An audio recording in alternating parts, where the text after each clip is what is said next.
Hello बच्चों, आज हम लोग क्लास 10th के निर्देशांक ज्यामिति के बारे में पढ़ेंगे। क्या है तो निर्देशांक ज्यामिति में सबसे पहले हम लोग ग्राफ के बारे में समझेंगे। तो ग्राफ में हम लोग ये समझते हैं क्या है। तो इसमें जो क्षैतिज कतार होता है उसे एक्स अक्ष या भुज कहा जाता है। और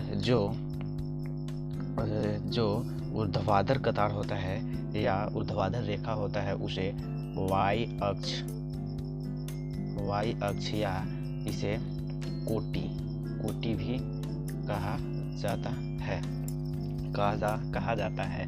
किसी भी बिंदु में सबसे पहले हम x का मान लिखते हैं। तो इसमें जो मान होता है वो प्लस होता है, प्लस में इसमें प्लस से होता है, इसमें माइनस होता है और इसमें माइनस होता है। यानी इसका जो निर्देशांक होता है पहला प्रथम चतुर्थांश का वो प्लस होता है और द्वितीय चतुर्थांश जो होता है वो माइनस प्लस होता है और तृतीय का जो होता है वो माइनस होता है और चतुर्थ का जो होता है वो प्लस माइनस होता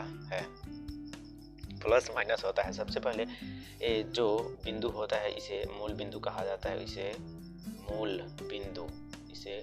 मूल बिंदु कहा जाता है और इस मूल बिंदु से अगर x एक्सिस की तरफ हम जाएंगे तो x का मान बढ़ेगा। यानी मान लीजिए मूल बिंदु का जो निर्देशांक होता है वो 0 0 होता है। यानी अगर a इस तरफ से हम बढ़ेंगे तो यानी e 0 0 है, यानी x का मान बढ़ेगा। इसमें मान लिया जाए इधर बढ़ते हैं तो 1 2 3 4 5 ये सभी x का मान बढ़ेगा।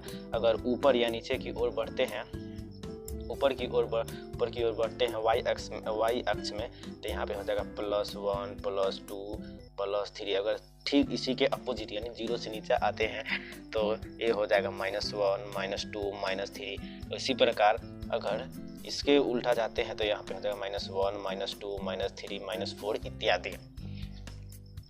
इत्यादि। अगर